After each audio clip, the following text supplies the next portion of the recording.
अस्सलामुअलैकुम वरहमतुल्लाहि ताला वबरकातुहू। आज की इस वीडियो के अंदर हम एक बहुत ही अहम टॉपिक पर बात करने वाले हैं।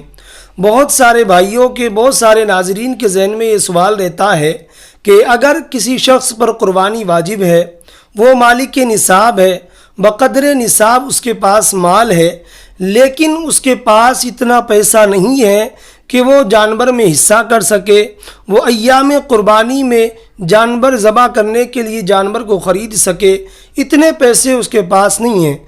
तो क्या ऐसी सूरत में वो शख्स कर्ज़ ले सकता है या नहीं ले सकता, कुर्बानी करेगा या नहीं करेगा? बहुत सारे भाइयों के इस तरह के सवालात रहते हैं। तो आज की इस वीडियो के अंदर हम इसी ताल्लुक़ से बात करने वाले हैं।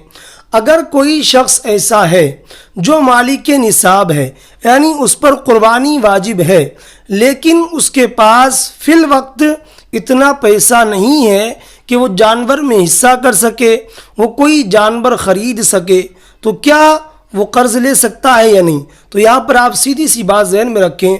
अगर कोई ऐसा शख्स है जिस पर कुर्बानी वाजिब है और फिल वक्त उसके पास इतना माल नहीं है, इतना पैसा नहीं है कि वो जानवर ख़रीद सके, तो ऐसी सूरत में वो शख्स कर्ज़ हसन ले सकता है। कर्ज़ लेने के बाद वो जानवर ख़रीद के कुर्बानी कर सकता है।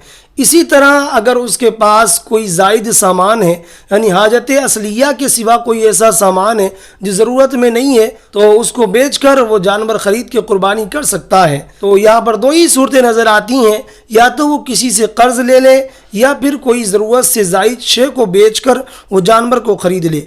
अलबत्ता ऐसा नहीं कि उसके ज़िम्मे से कुर्बानी साक़ित हो जाएगी, कुर्बानी वाजिब नहीं होगी। कुर्बानी बाहर सूरत उस पर वाजिब ही रहेगी, और अगर ऐसी सूरत में वो कुर्बानी नहीं करता है तो गुनहगार होगा।